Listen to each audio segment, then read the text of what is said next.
Hello. Hi, everyone.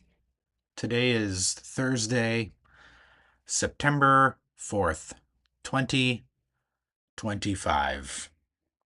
Welcome, welcome all. Um, uh, what's, uh, what's happening? How's everybody feeling today? I had one too many coffees this morning, and my stomach,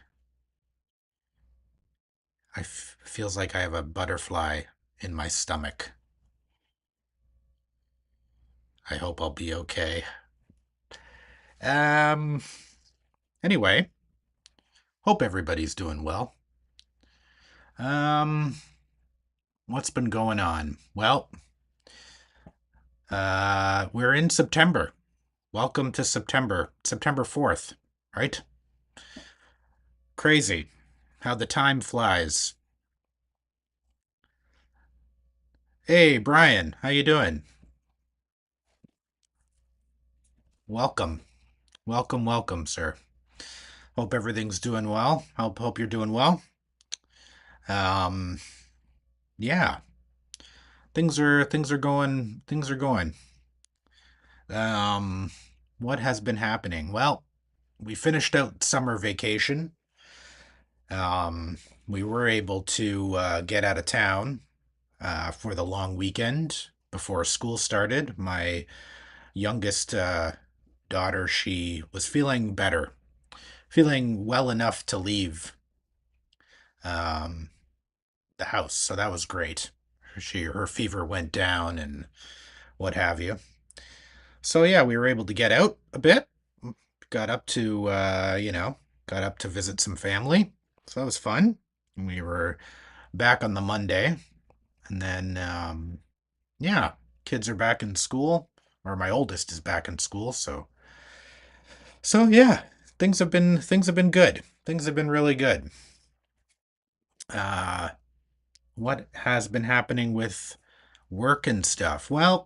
Um, well, we're gonna get to that part.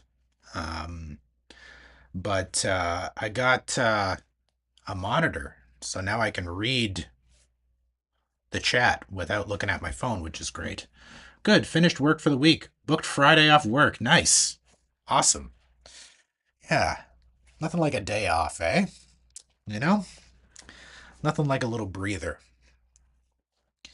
Yeah, the first couple days that the kids were the house has been empty. Um I took a little time for myself, had some personal stuff to take care of. Um so yeah, it's nice to but today is like my first official day back kind of working on everything full throttle.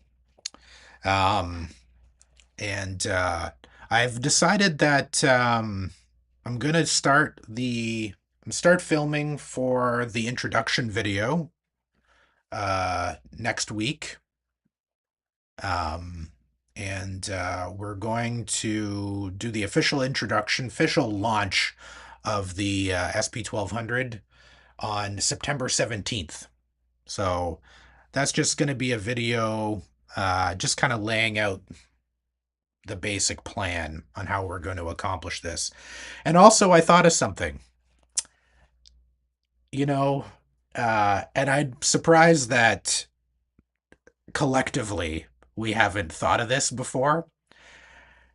But I've been calling it like the ESP32 or the ESP32 SP1200, whatever you want to call it, when we should be calling it the S3 1200. How did we not get to that? I want to know. You know? How did we not get there? So from now on we're going to call it the S3 1200. Uh I think that's appropriate, you know? Um so yeah. Um yeah, I think that'll be good. S3 1200 has a nice ring to it. It also says a lot about what we're doing. And it's not, it's not claiming, I think it's nice because it's not claiming to be a clone at that point either, right? It's like we're saying exactly what it is. Yeah, S3 1200, right? I think that makes a lot of sense. Anyway, um so yeah, so September 17th, we're going to do the official launch of the project. Then 2 weeks later, we'll start on the power supply, the first video of the power supply, where we kind of like, you know, lay out what our power supply is going to look like and go from there. And go from there. It'll be really good. It'll be really good. So, anyways, so the good news is that buys us a little bit of time uh, to kind of work out all this other complicated stuff that we need to work out. Um, so today, I thought it would be fun to try a couple things live for this time division multiplexing circuit. Um, yeah, I thought it would just be, I thought it would be kind of fun to do it a little differently. Um, than me just sort of like by myself trying to figure it out, you know. Thought it'd be kind of fun to just tackle some stuff, live. Hey, Ed, what's up? Good to see you. Thanks for coming out. Um, yeah, I don't know if you caught that little intro there, but I think you might be gone the first official power supply video for the S3 1200. Um, but should have plenty of time to get caught up by the time you get back from your holiday, what have you. So, yeah, it's going to be good. It's going to be good. Anyway, so um, I've got some stuff hooked up here on the desk today that I thought it would be fun to kind of, like I said, try a couple different sketches that I've got loaded or that I've got written. Uh, you were looking into, Ed says he was looking into op amps and um, was seeing that dual rail ones require inverting.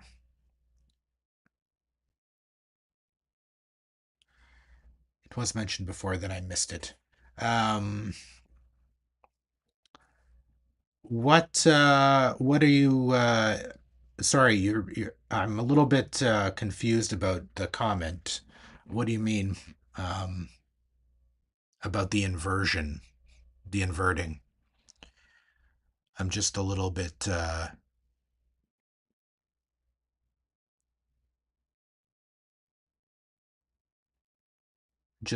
bit confused on what you mean.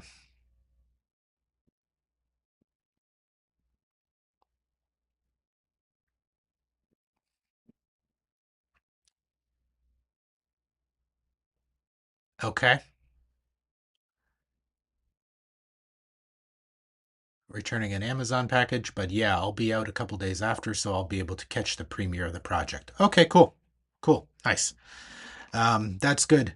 I don't really know what you mean about the op amps. Uh, Let me know. Let me know. We can talk about that. The level shifting um, that I do requires, in what I have on the desk here, that requires inverted logic. Um, but the op amps themselves um, shouldn't require any inverted logic or anything like that. Um, but we'll get to that. We can get to that. But definitely, if you need more time to kind of gather your thoughts on that, Ed, just let me know. Just shoot me a message on Instagram. At least the ones I have, the NE5532 need like plus or minus, right, from the project I was making, an active mixer. Right, yes. The power supply that we're going to be building is going to have a few different voltages. Okay, we're going to have um, plus plus and minus 12 volts.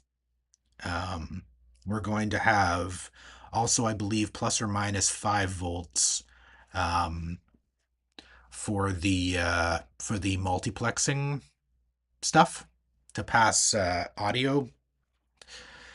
So that's something that we're going to be doing in the power supply. Um, I was also thinking about maybe toying with the idea of maybe even throwing in a 3 volt 3.3 volt as well, but we'll see. I don't think it really needs to be there because we can get that off the ESP32. Uh, which for this 1200 project makes sense for making the power supply you mentioned here. Uh, yes, yes. The power supply we're going to tackle first.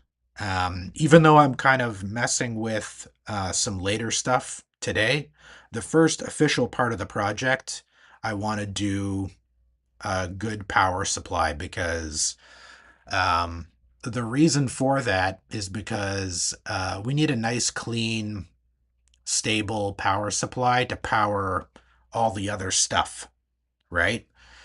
Um, Otherwise, it's just going to be a pain in the butt um, to do all this other stuff on the breadboard any other time.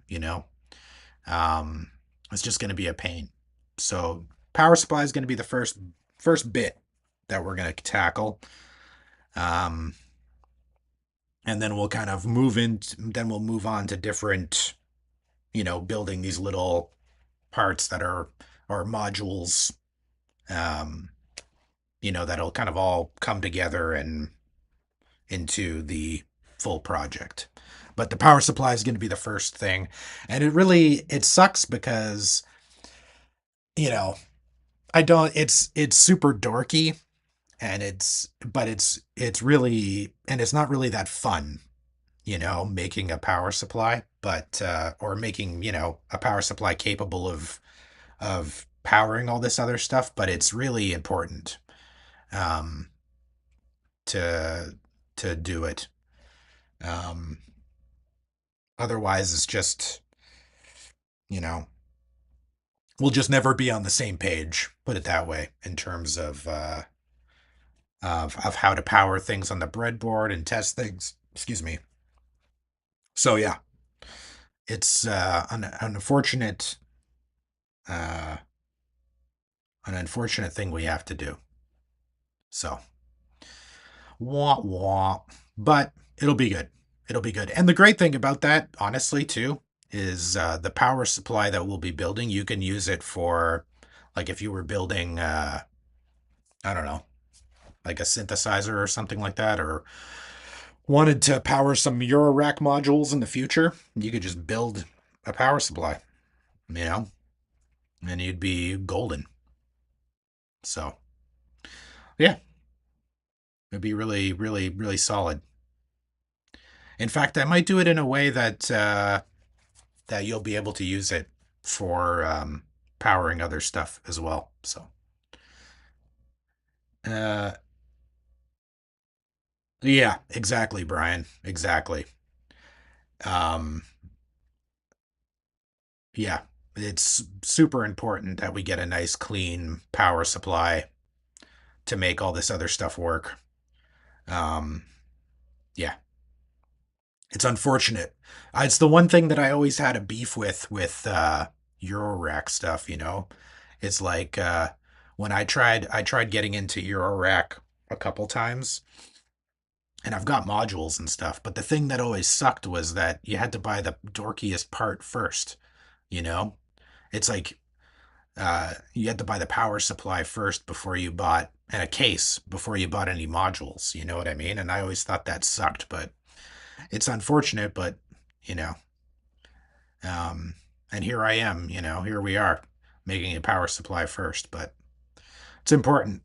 So, anyways, yeah.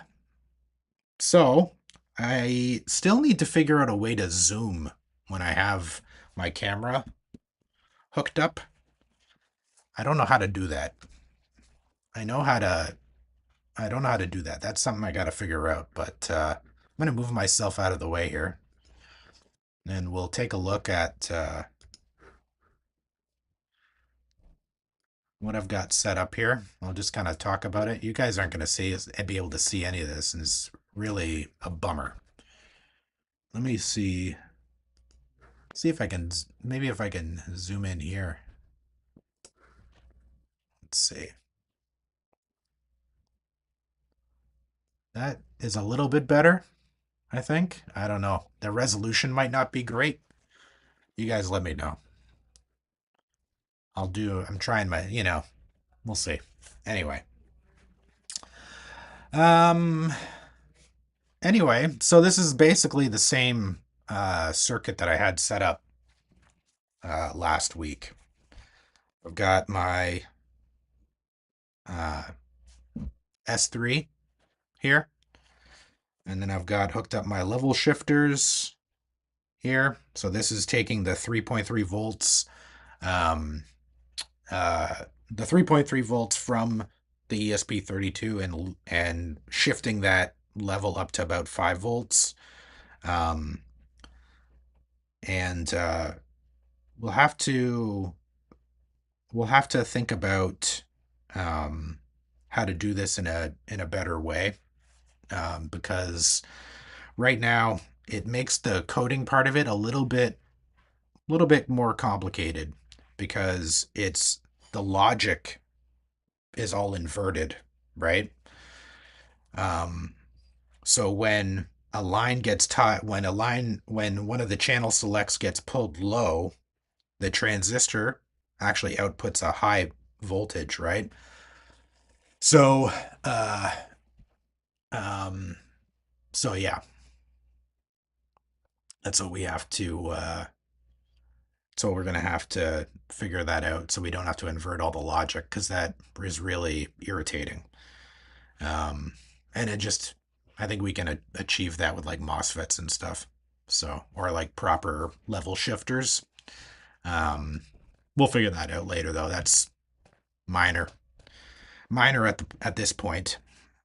And then I've got the PCM 5102. That's going. And then I've got over here, these guys over here is just my plus and minus 5 volts to power the multiplexer, which is buried in all these wires here.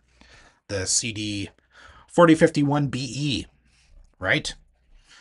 And then we've got our I know these are really difficult to see, but there is op amps in there. TL 074 op amps to power our buffers, or to that are acting as our buffers. Sorry, they're powered with plus or minus 12 volts. And then we've got our sample and hold caps in there as well. They're film sample and hold caps that I've got 47 what is it, 4700 picofarad, which is the exact same um,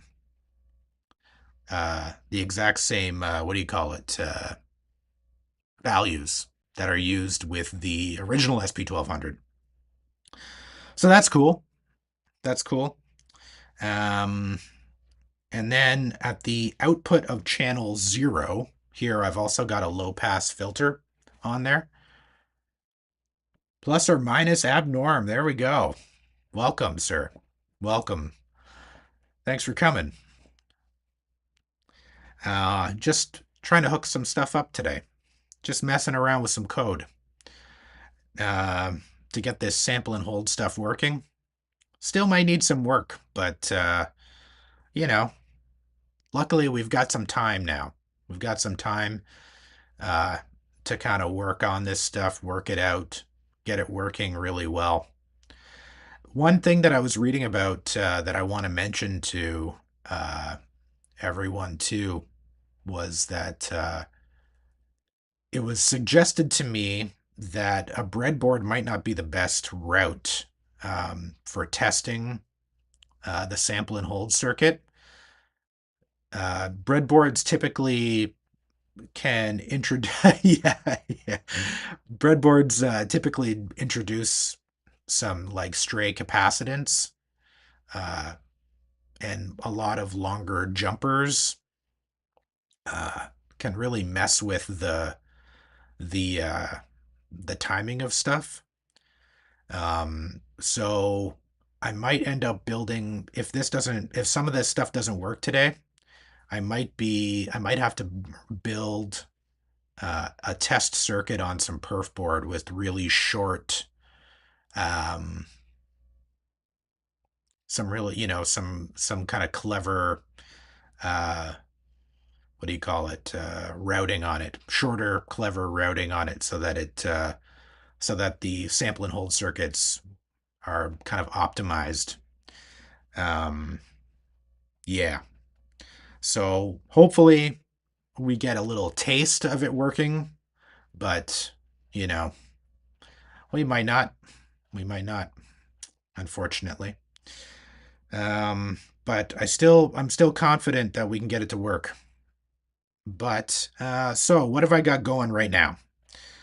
So that's the basic layout of the circuit. Nothing too crazy. I've got a simple um, sketch on the ESP32 right now. All it does is it turns on a 1 kilohertz uh,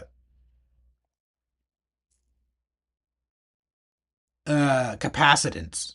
Breadboards can introduce some stray capacitance, I believe. Um, yeah, we have to be mindful of that it might not be um, ideal operating conditions for the sample and hold stuff. But we'll get there. We'll get there, you know. Um, anyways, so the S3 right now is just playing a 1 kilohertz uh, sine wave. So all it does is it turns on a 1 kilohertz sine wave for a second, and then it switches to the next channel, puts on a 1 kilohertz. It just goes through all the channels. So the reason why I have that simple circuit, that's why I have this sort of simple sketch running right now, is because I've actually got it working so that it goes into my SP404 Mark II, so that you guys can actually hear the beeping now without um, without anything crazy. Trying to hook things up all wacky like with microphones and stuff. So this way, hopefully you guys can hear it. I'm gonna do a little test, and then you guys tell me if you can hear the beeping. Okay. And Ed is asking, would those jumpers work that are specific spaces on the breadboard? Some are one or yeah, that would definitely help for sure. What you really want to do with sample and hold circuits, at least from the research that I've done in terms of prototyping, is that you really want those leads. I keep knocking the desk. You really want those leads as short as possible. It just, makes, um, it just keeps, just makes the circuit operate, you know, to get rid of that stuff. Good time to remind people to get their caps spayed and neutered. The streets are filled with stray capacitance. Well played, sir. Well played. Bob Barker. Yeah. So anyways, let's try. I'm gonna power the unit, power this guy, and you guys let me know if you hear the beep. Okay. And so I've just got channel 0 going into the SP404.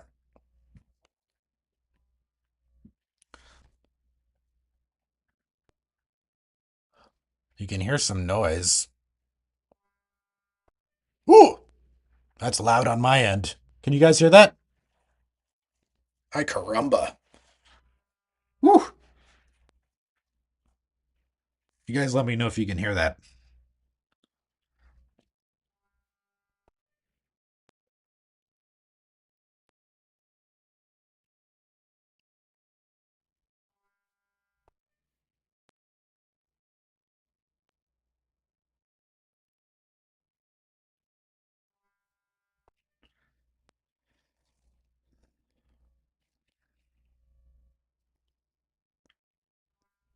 Nothing, eh? What the heck?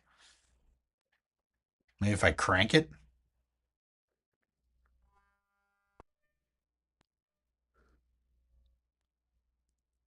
That's really frustrating. I don't understand what I'm doing wrong. That is loud. That is loud for me. Uh, Give me one sec, guys. Let me see if I can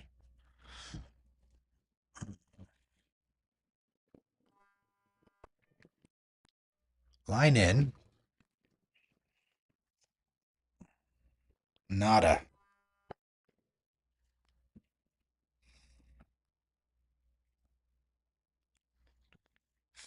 Hmm. Let's see if I do.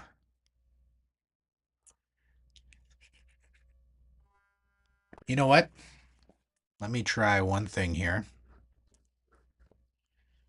I'm just gonna try routing my audio a little differently here. Just give me one sec, guys. I'm really frustrated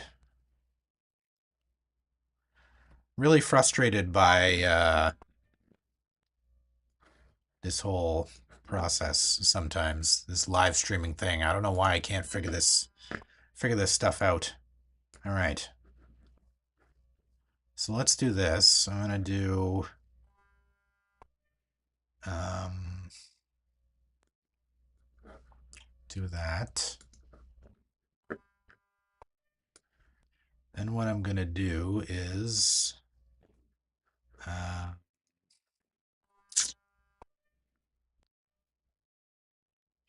yeah, I know. I know. I don't know. I don't understand. I'm going right into. Let's do this.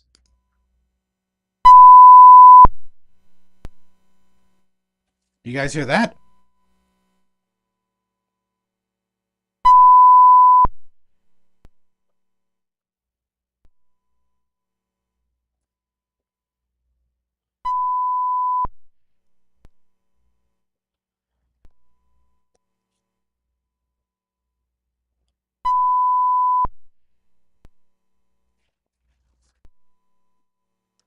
Okay, good. Okay, you're the beautiful 1 kilohertz sine wave. One sec. Okay, good, good. God, it's so just, really just, really irritating. I just want to hear it through my headphones. Just one sec. It's fairly quiet compared to you speaking. Okay, let me see. I can try turn it. Let me try turning up the.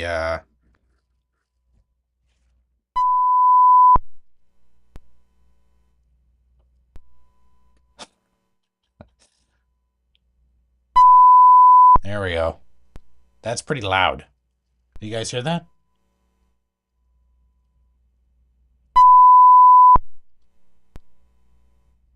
Yeah. Bleep blop, bleep bloop. Yeah. I think it's even with your mic. Rutro.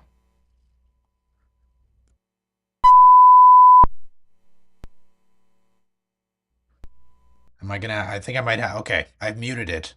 But.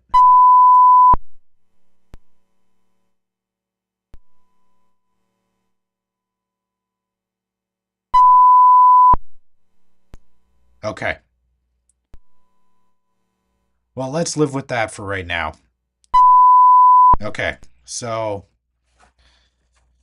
All right. So. We'll live with that for right now. Hopefully.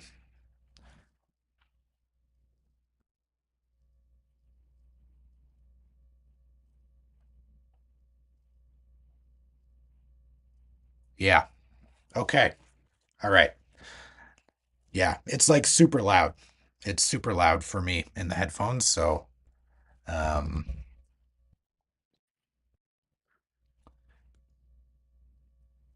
Okay. Well, I've turned it off for right now. So we'll leave it. We'll leave it like that. And hopefully, I'm gonna have to do a little bit of switching on the fly, I think, It's a lot louder now. You just cranked it more. Ha ha ha. Okay. Got it.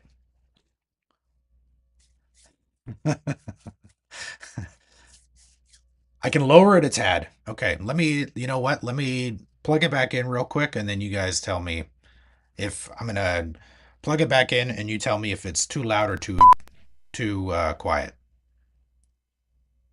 or perfect.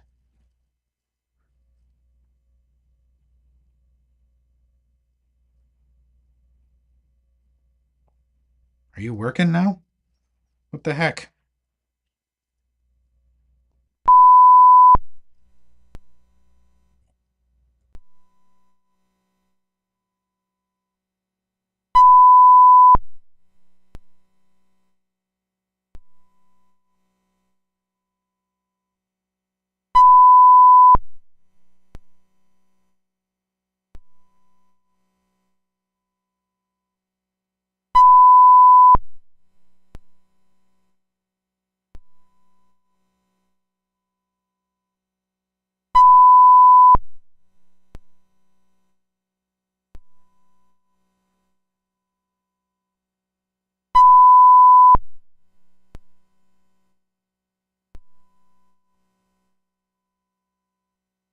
Great.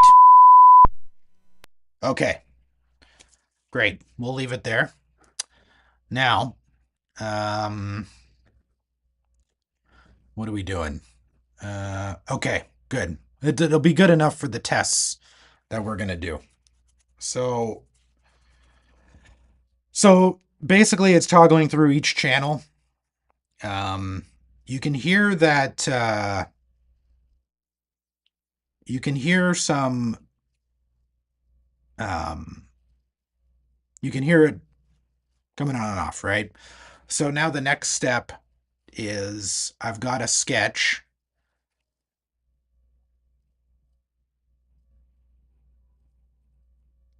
Okay. All right. So obviously this sketch is pretty simple, right? So next thing, what I've done is I've got a um, what do you call it? The next sketch that I have to test is that it's still going to do a 1 kilohertz waveform, except this time what I'm doing is let me um, I guess I could I'll show you guys the code after. But basically what I'm doing is lower the sample rate to the 1200 sample rate, so it's at 26.04 kilohertz. And then the length of I'm making the length of the sine wave 0. I think 0.33 seconds, and those and the 1 kilohertz sine wave is going to be stored in a buffer, right, for each channel. And then each channel is going to toggle through, do a channel select of each channel, and we're going to try to maintain a 1 kilohertz sine wave on each channel. Um, so hopefully this works. Uh, yeah. And then after that, we're going to try to do different frequencies on different channels and see if we can get it to work. And if not, I've got a whack load of capacitors that we can try swapping out, try some different values and stuff, and see if we can get it to work. Yeah, try to get it all working. So let's try this 1 kilohertz thing first. Hopefully we get a steady tone. And yeah, and if not, then we've got problems. All right, let's do it. Hey, hey, hey, whoa. All right. Okay. So let's upload. Just uploading the sketch.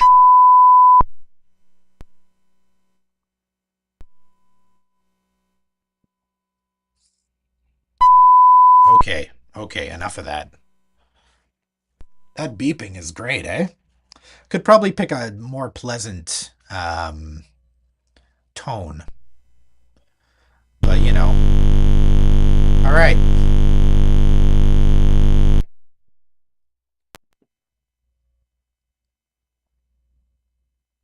So, so that's interesting.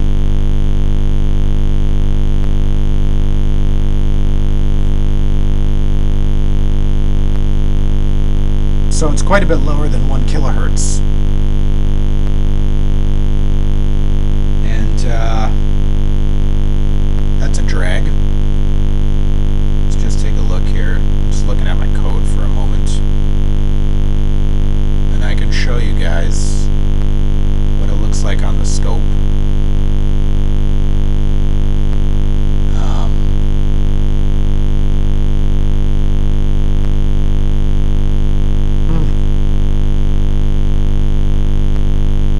so you can see that it's on the scope. It's kind of recreating bits and pieces.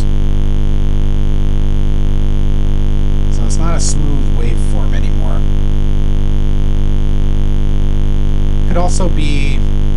Could be for a lot of reasons, right? The last time I was using the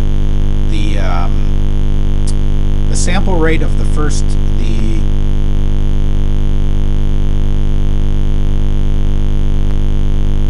sample rate is significantly lower, right? Let me mute that for a second. The sample rate is significantly lower. So I could try upping the sample rate and see if we can restore the smoothness of the sine wave. Let's just try that for fun. Just give me 1 sec. I'm just gonna go back up to, I'll try like 44.1. Just give me 1 sec. See if it'll like that.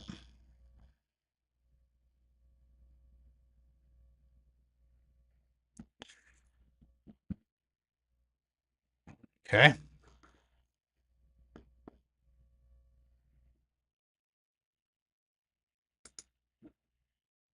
Oops.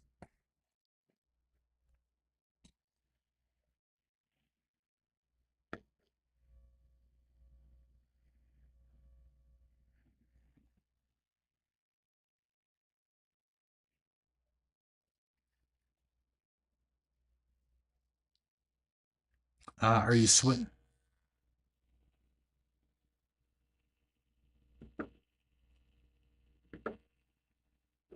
Uh, so I switched the sample rate. Holy crap, that is irritating. Um, so I switched the sample rate to 44.1, and I'll show you guys what it sounds like. I'm just gonna mute my microphone.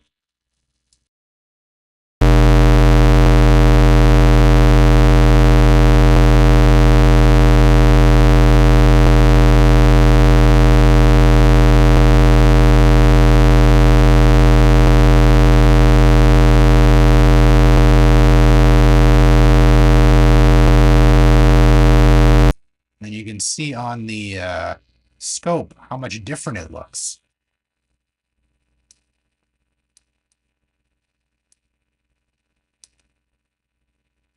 It's interesting that how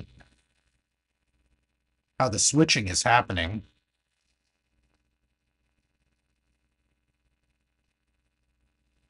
Brian says, "Are you switching the multiplexer? Is that maybe the switching frequency? That could be, yeah."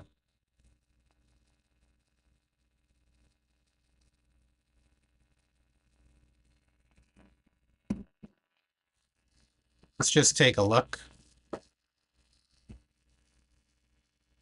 That's crazy. That's insane. All right. Whew. All right. That's not exactly what we were shooting for. Um, let's you know what I want to do? This is what we're going to try. Let me see what it's. Let's see if it sounds exactly the same on every channel. Um, because um, Brian's got a point that maybe the switching frequency is too slow, right? Um, and that's why we're not getting the full waveform.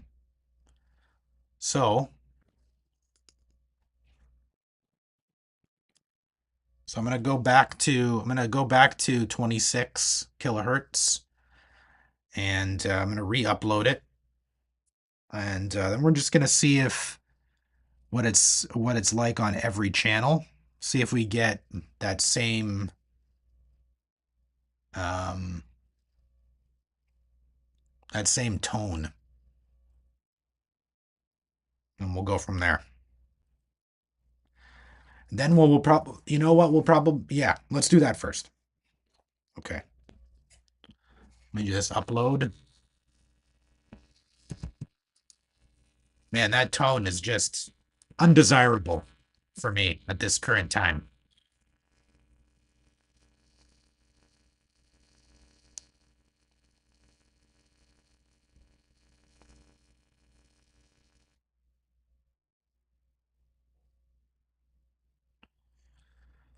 So it's dropped. So when I'm going to turn off my microphone so we don't get any bleed or anything like that. So it doesn't sound weird for you guys. I'm going to test all the channels. Okay. See if we get like a similar tone through all the channels, because then that would probably tell us that the switching likely needs to be faster, right? Um, so let's do that. And I'm going to mute myself and we're going to test all the channels.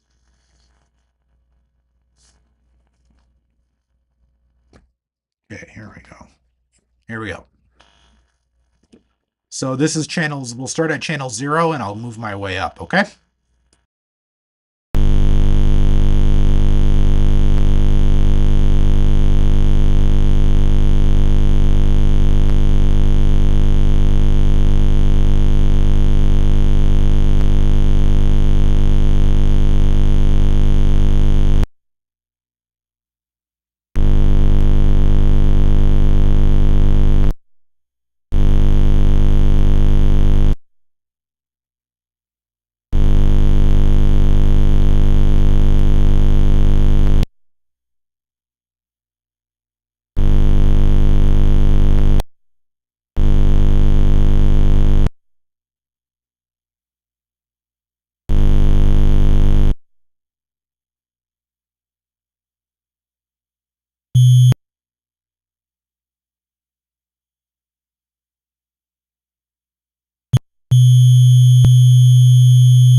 That's kind of interesting that the last channel uh, is doing that, eh? That's kind of interesting why it's so different. Yeah, yeah. That could be that could be a lot of things, right? That could be maybe my logic isn't correct. Yeah. Hmm. Hmm. Okay. Well, um okay. Let's think about this for a second.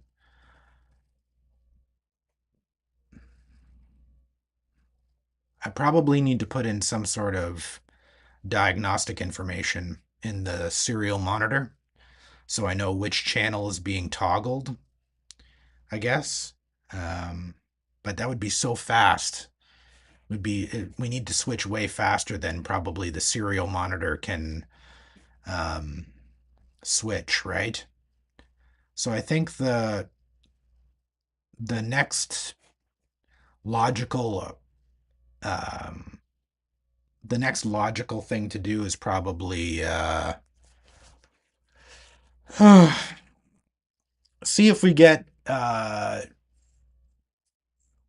I've got another sketch that um, is going to do different frequencies on each channel, and so the what we could do, right, is load that sketch and see what each channel sounds like, and if the frequencies, even if they're not correct in terms of the actual frequency, the expected frequency, right? Um, we could still tell if they are incremental. And if they're incremental, then that could lead us back to the fact that kind of what Brian was alluding to before is that the switching might not be accurate, right? Or might not be fast enough. And that's why we're not getting the proper frequencies at the output of the sample and hold circuits. So let me load up this next sketch. We'll see if we get those separate frequencies, and then we might need to figure out a way to do the switching faster. Um, and I guess the question is that if we are able to do the frequency, if we're able to do the channel switching at the maximum speed that the ESP32 can handle, if that's not fast enough, then we might have to think of a different way of doing the multiplexing, right? Or getting the multi-channel output. So let's try that first. So I've got another sketch here. I'll show you. Actually, you know what? I can bring it up just so you guys can see what the sketch is. It's pretty simple. Um, Let me see here. Let me just turn off the desk for a moment, and then we'll go to. Woo! Hey, look at that. Got my switching down today. Hey? So here's the basic. I don't know what the resolution's like for you guys, but let me hopefully you can read that. It's hard for me to tell because I've got this second monitor that I have. The resolution isn't great. Um, so hopefully this is okay. So yeah, basic stuff here, sample rate, defining the sample rate. We got our bits per sample. We got a channel count. We've got our channels defined. We've got different frequencies on each channel. I probably don't need to be this high in terms of frequencies, but at least, it's just for testing. And we got our buffers, yada, yada, yada. That stores our samples, our sine wave sample. And blah, blah, blah, blah, blah, blah, blah, blah, blah. We got our switching, yada, yada, yada. There you go. Pretty basic stuff. Yeah. So I will, let's try and do this. See what happens. So I'm going to upload this guy and hopefully we get the least incremental across all the channels, right? So let's try that. So let's upload it. Let me just save it first. And then, well, like I said, we'll have to see. It would be a real drag if the channel switching doesn't happen fast enough, eh? Because I guess the GPIO pins can only go so fast, right?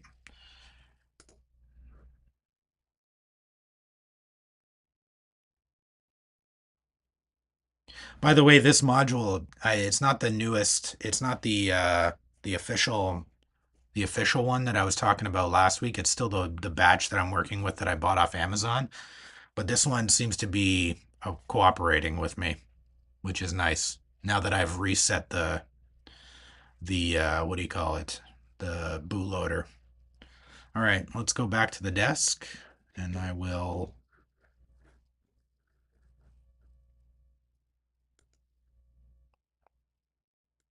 Whoop! Look at that. It's switching like crazy today. This is great, eh? All right, so now let's see if this works. Um,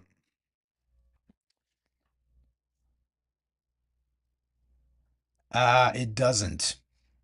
It doesn't. The official one has two as well, which is, I really don't like the two. It confuses me, you know? Um, so I'm gonna go through and test all these channels again, guys. So, I'm gonna mute my microphone and we're gonna see if we get our um, what do you call it? Sine waves. Even if it's not as accurate yet, right? So here we go.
Well, that's weird. That's definitely weird. Um, that last one, you know what? I'm thinking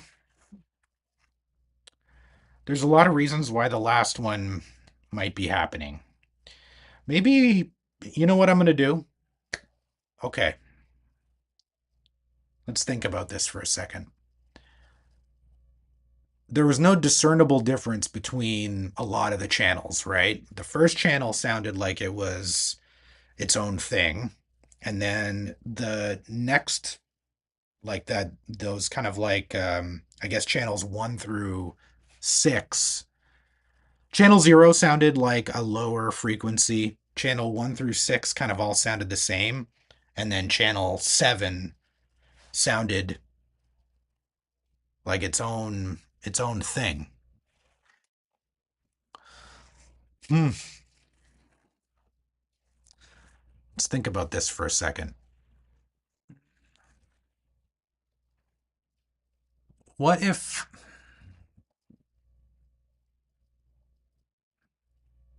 hmm. Now channel 7 could be sounding. Now remember I have to invert all my logic. Um and so there's a possibility that these in the way that I'm doing my logic in the programming that it might never reach 111, which is the channel select for channel 7. So channel 7 might be getting a mixture of everything, right? Which Brian and I have talked about in the past, sort of like where you get the mixture of all the tones through all the channels at all times. Um, let's think about this for a second. Um, And yeah, it does sound like noise music. Um, it really does.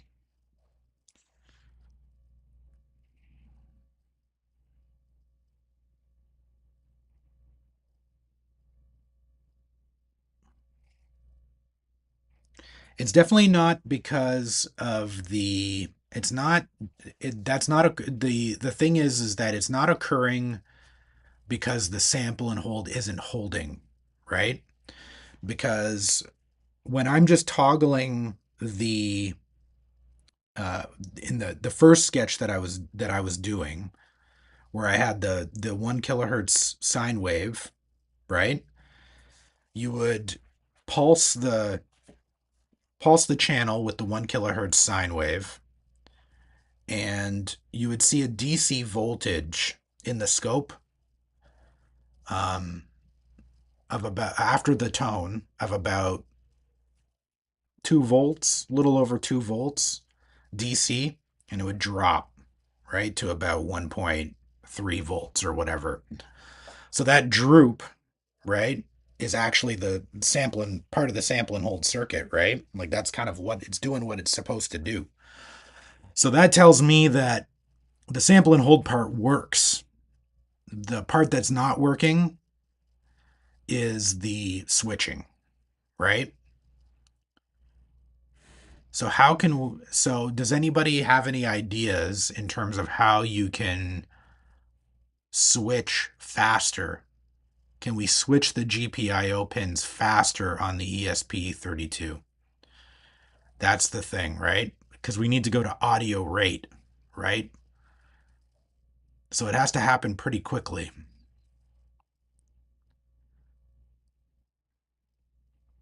So let's should we should we do a little search? Should we do a little search online here? Let's see. Um, how fast can you switch um, GPIO pins on and off ESP32 S3?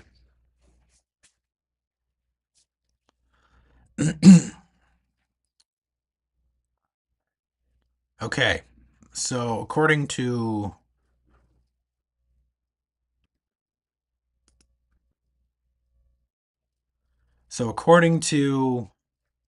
Gemini, or at least like the Gemini thing that comes up on a Google search. Here, well, let me uh let me pull up the screen here. There you go. So the fastest achievable switching speed for an ESP32S3 GPIO pin is around 12 nanoseconds. That's freaking fast. Enabling an 80 megahertz square wave when using dedicated GPIO and direct assembly code.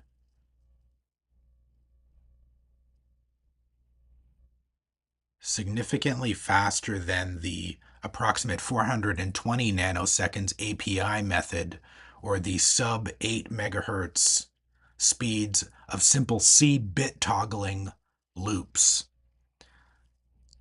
This requires configuring pins for dedicated GPIO and writing directly to hardware registers using inline assembly, as standard Arduino functions or general C code are much slower due to bus speeds and function overhead. Assembly. Assembly.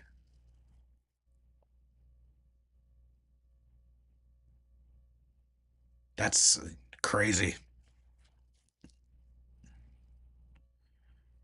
Okay. Anybody know how to pull assembly out of their butt? I'd have to look up how to do that. uh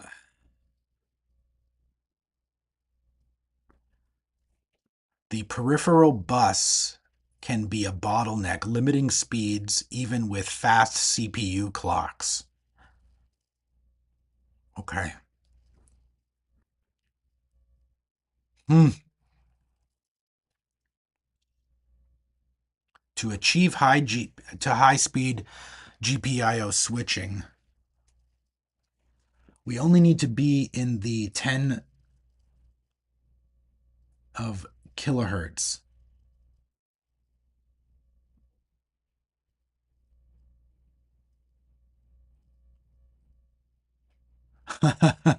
Yeah. Hey, Bill. Thanks for coming out. We're all doing well. Yeah. All right. Hmm. We only need to be in the 10 seconds. In the tens of kilohertz. Right. We only need to be in the tens of kilohertz.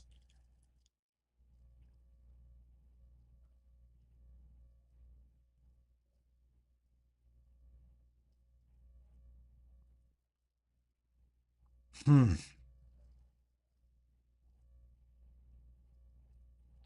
Arduino digital write speeds are much lower, potentially only 4 to 8 megahertz due to function overhead.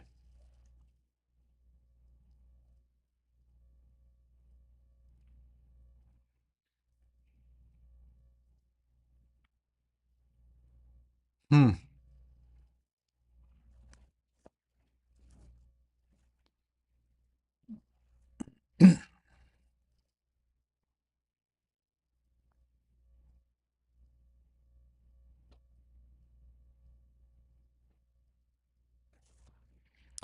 Um, okay.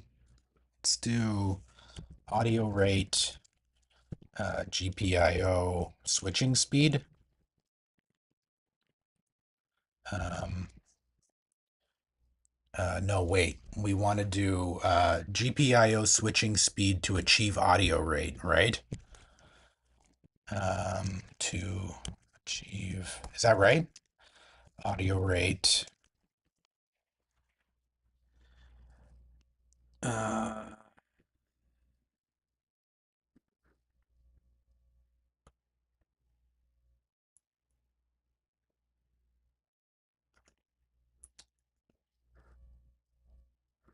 what do you do? Hey, what the heck? Okay. To achieve audio rate switching on a general purpose, maybe a little more, it's 26 kilohertz multiplied by the channel count if you're switching per sample. Right, right. So, what's that? It's times 8, 208, 208 kilohertz, right?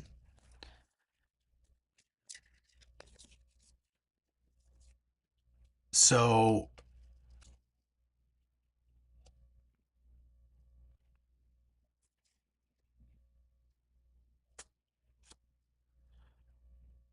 to achieve audio rate switching on general purpose input output pin, the required switching speed depends on the microcontroller or single board computer used and the method of control.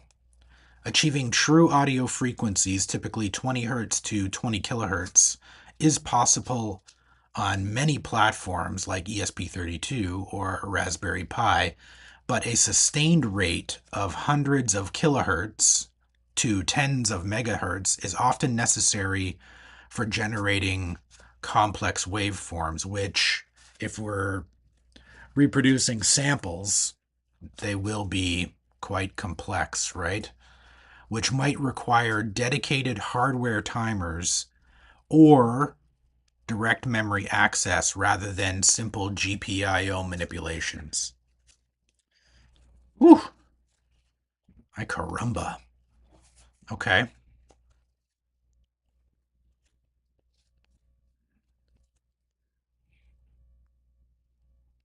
okay.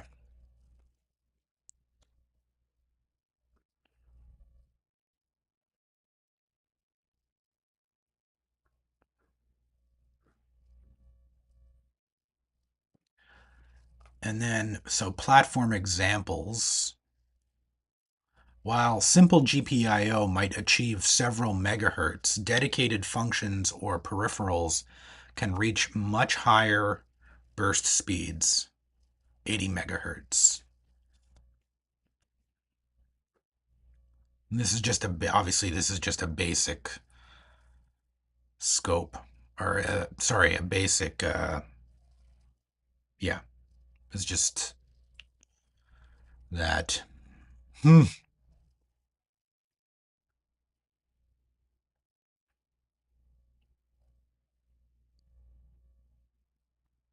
Hmm. Interesting.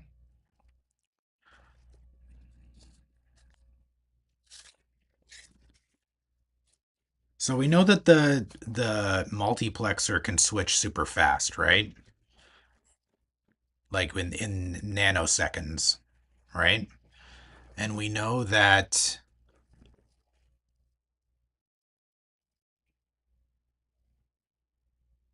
digital write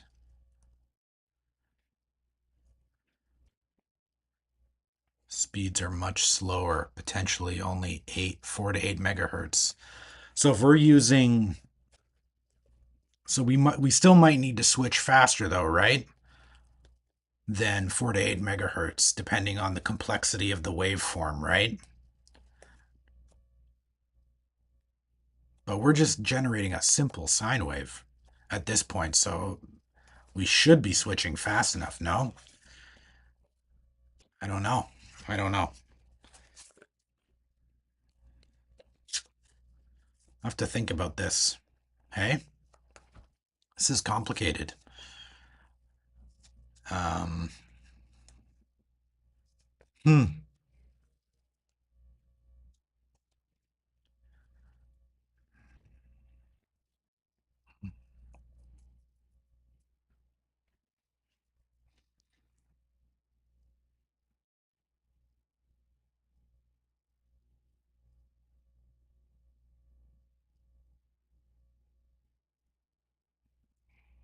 We know it's holding voltage, right? We know it's holding voltage. We know that it produced that the 5102 is producing the sine wave. Um,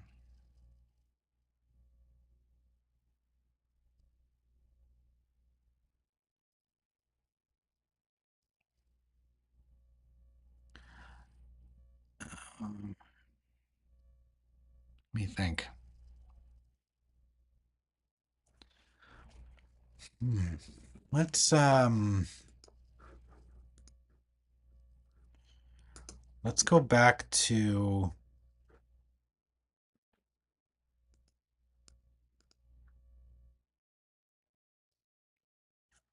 Am I doing this correctly? Let's just make sure that I'm.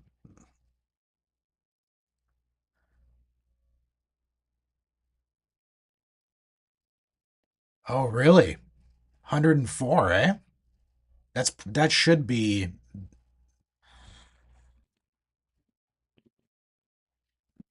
So I wish I had a better scope.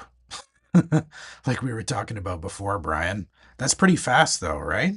And that was just using digital, right?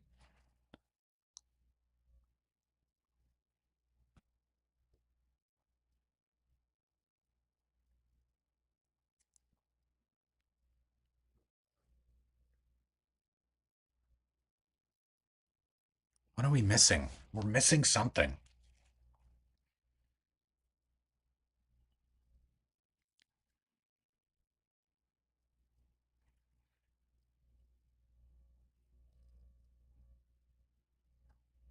Hmm.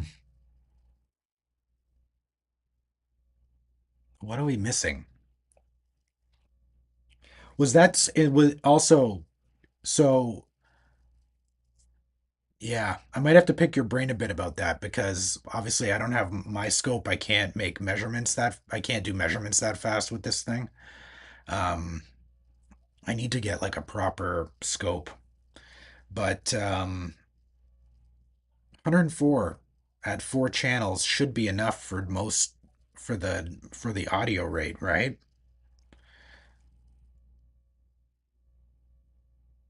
Because four times, and that was at probably at 2026, right? 26K, right? So 26040 times 4 is 104.16, right? So that's fast enough. Not sure I you had AI write some code, okay. Um Also, like, that's what makes me think. The other thing is too, it's not just selecting the channels, right? We got to use the inhibit, uh or the enable pin, or inhibit, or whatever you want to call it, on the multiplexer. That needs to switch on and off fast enough while we're doing the toggling, right? um I guess the yeah. Hmm. It's definitely something with the timing. um let's think. I gotta think about this. Gotta think this through.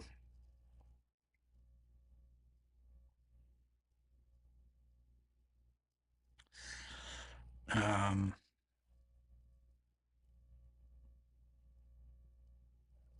let's think about this for a second. um let's see. uh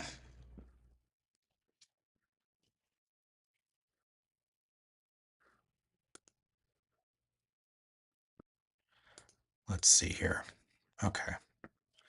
um hmm, yeah.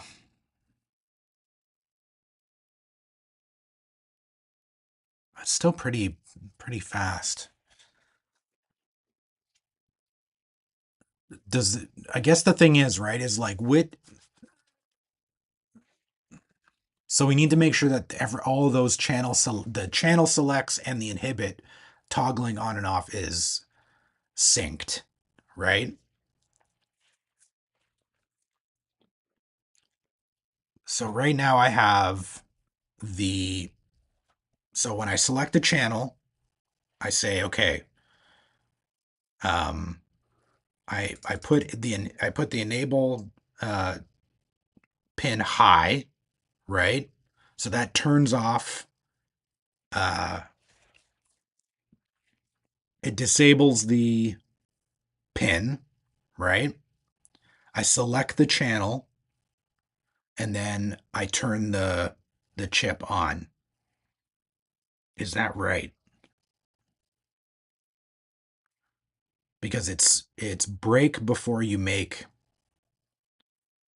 the 4051. So you have to break the connection, set the channel, and then make the connection, right?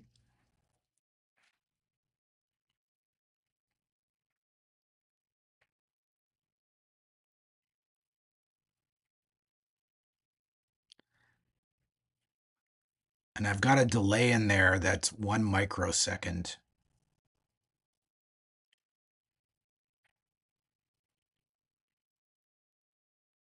I mean, that could be part of a problem too, right?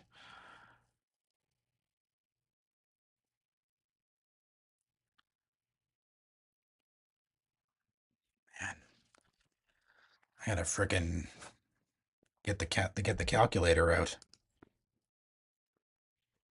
Let's let's try that. Let's try taking off the micro. Let's try and remove some of the timing on this. There's no other delays, so that's the only delay in the whole program, which is crazy. Well, except for the one where the for the ser excuse me, for the serial monitor. You need to sync the correct channel to the correct data. Yeah.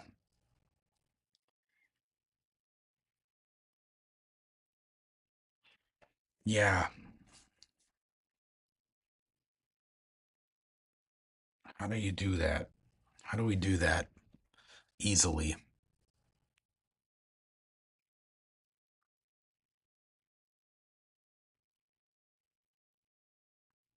Okay. All right. Let's save this. I'm just gonna try uploading. I want to just hear what it sounds like without the delay in there, just for shits and giggles.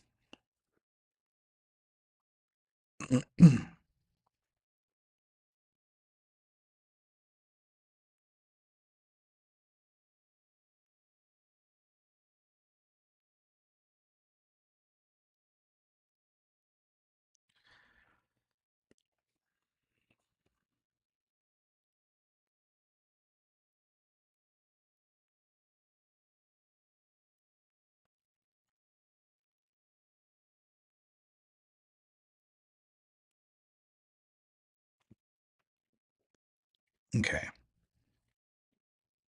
Let's do that. Let's put that.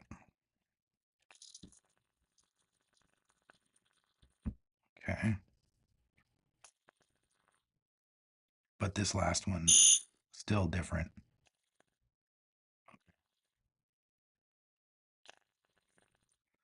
Okay. Yeah. So, still getting the same output as we did before. Okay. So the delay is not really making any difference at this point. So we can just keep it commented out. But I think Brian's right. We need to figure out a way to. I don't know that's the issue I was having, trying to sync it all, and I limited it only to 4 channels. Right. So how do we do this? Hmm.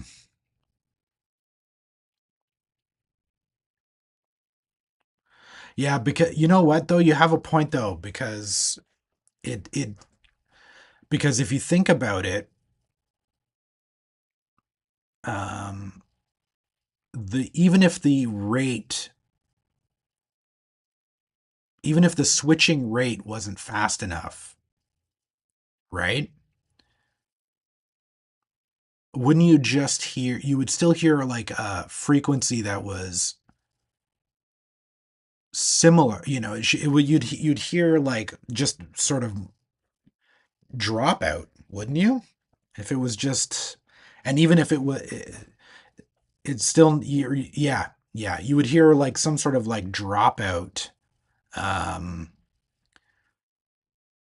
so you're right. It needs to be. We need to figure out a way to make sure that the, for example, in this case, the 1 kilohertz sine wave is specifically sent to channel zero and only channel zero, right? And all that needs to be synced with the channel select and the inhibit. Uh, it needs to happen directly after uh, the channel select and when it's enabled, right? So it needs to be like, yeah, okay.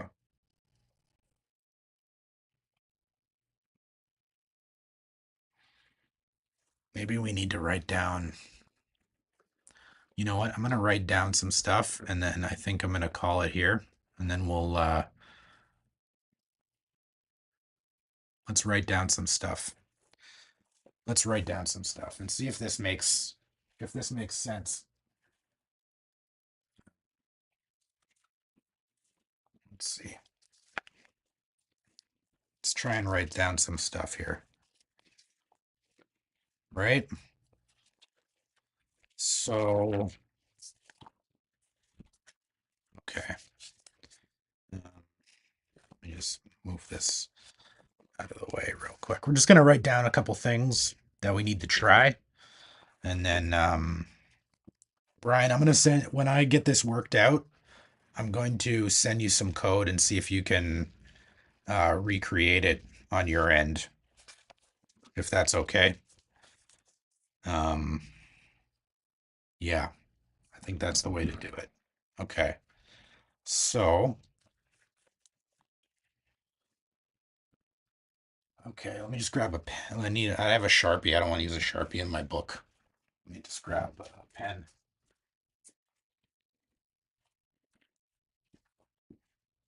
Okay.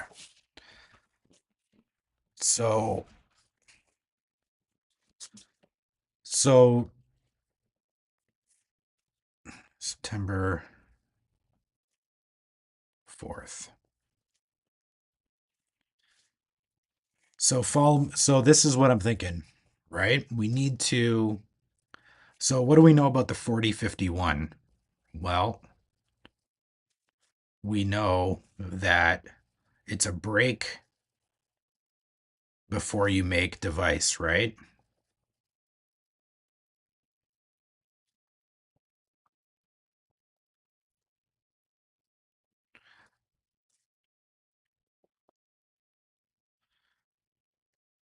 Meaning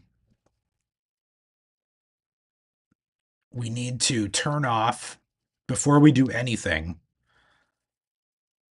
the device needs to be off. So inhibit needs to be high, right? Is that right? Yeah. So inhibit is some people, I think the data sheet that I've been looking at is what do you call it?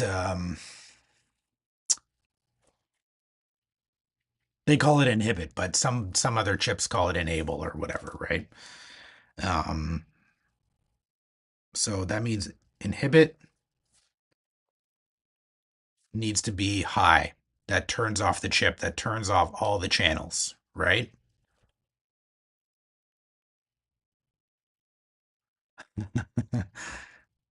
So high, right?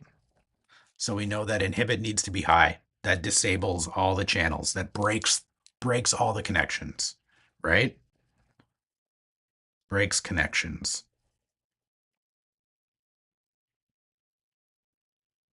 right?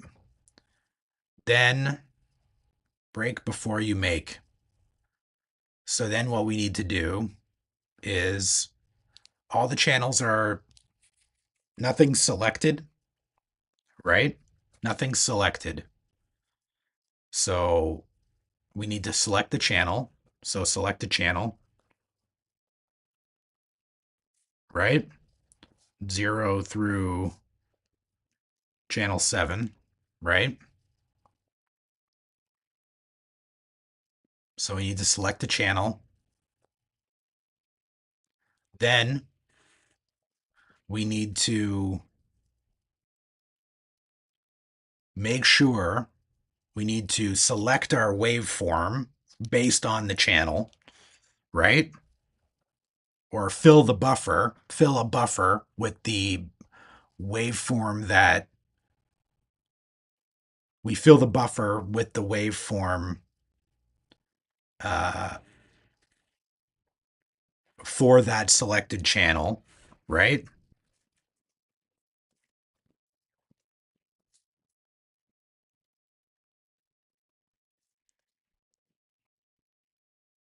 Like I guess our playback buffer, we'll call it. Let's call it a playback buffer. Um,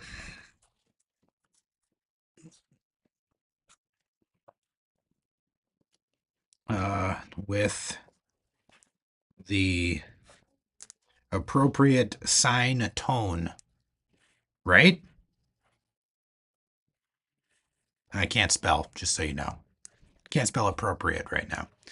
How appropriate? Sine tone, right? Then uh, we need to turn on the device. Turn on the 4051 with our selected channel, right? Turn on 4051, which means its inhibit is low, tied low, or ground, right?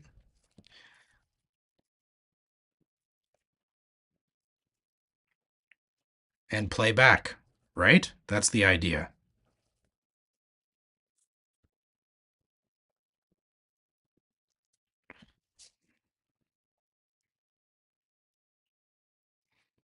And that's going to do that at whatever rate it needs to be at, right? That's the part that it's hard for me to get wrap my head around it.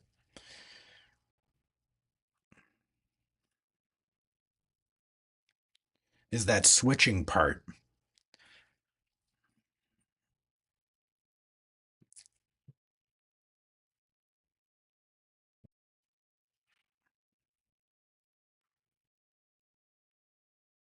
Okay,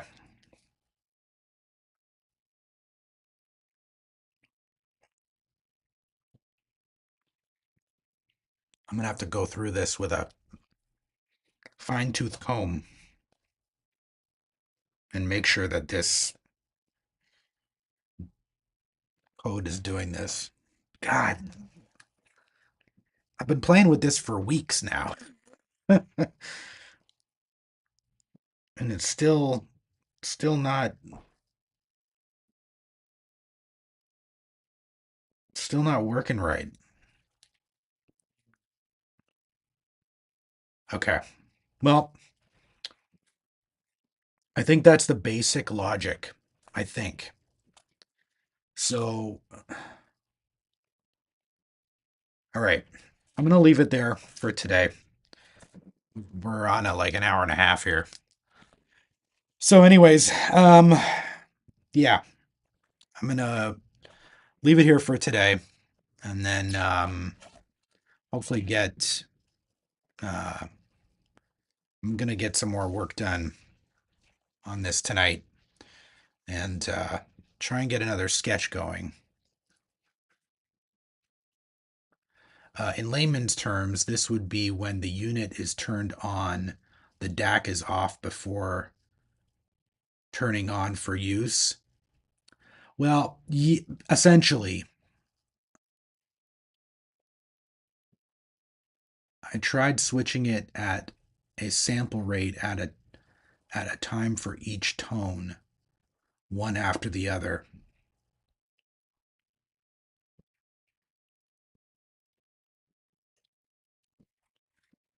Okay. Well, it's what this is going to enable us to do is that is get multi-channel output from one channel of a DAC, right? Um, so the digital to audio converter is converting is taking that digital audio data and sending it out over one line of conversion. Yeah, yeah, basically it's loading little bits and pieces of the sample, holding it in place while it toggles through all the other channels so that sound comes out um, uninterrupted through a specific channel so that we can get 8 outputs instead of just a stereo output. Um, yeah, tried switching it at a time from each tone, one after the other, and still nothing, eh? Hmm.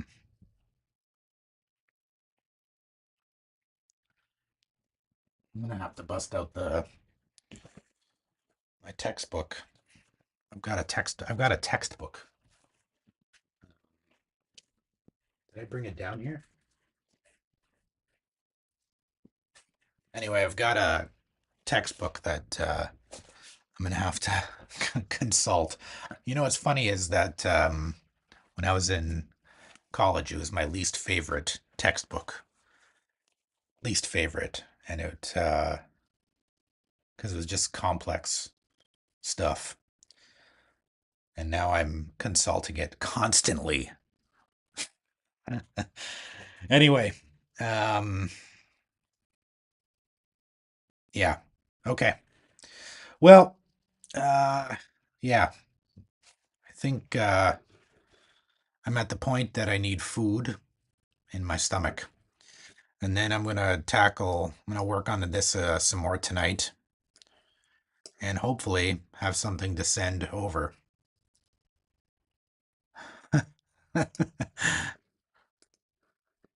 Anyway, well, um, yeah, I'm going to call it here for today and come back to it tonight and try and get through, figure this out. Um, something's just, yeah, I need food for the brain, but yeah, hmm, it's a real, like I've had it working. Have a chat with Claude AI or the latest Chat GPT. It might help. Okay, yeah, maybe I'll give that a try. Try and get my head around this. Um, because yeah, it's just like I don't get why it's not working. Like I've had because like I've been in a situation because like previously I've had it so that it'll go through like I can get a tone, a dedicated tone through each channel. We've done that. You know what I mean? Like I've done that. I've done it pretty fast, but I haven't got the switching. There's always been like a gap, right? So that's the part that's just not something's just not there. And it's just I need to figure out why because it's driving me crazy. Um, like I don't know how many other iterations I can go through of this. But yeah, I'll try what you said, Brian. I'll try asking AI and uh, see if I can figure out something. And hit the textbook and see what I can do. But I know this can work. I know it can work. There's no way that it's any different than uh than a Z80. You know what I mean? Like they had this working on a Z80, you know? And I have a hard time believing that it's not fast enough. I just doesn't make any sense to me that it would be slower. So, anyway, oh by the way, I did check out Abnorm. I did check out that guy that you were mentioning last week about with his homebrew SP 1200 and did a fantastic job on it. Really did. Buddy did a great job. It sounds fantastic. Um, and it looks the part too. Obviously ours is going to be a little more modern, I think. Um, but hopefully we get the essence of the SP, you know? Um, but anyway, all right. Well, thanks again, guys, for coming out. A little bit different of a live stream this week, trying to figure some of this stuff out. But I feel like we're on the cusp, and and how the project we're gonna have it laid out, it's gonna be a lot easier to figure this out before we jump into the next part, right? So, anyways, um, yeah, enjoy the rest of your week. I'm gonna try to hop on. Um, yeah, I'm gonna try to hop on for a beat making live stream on Saturday night.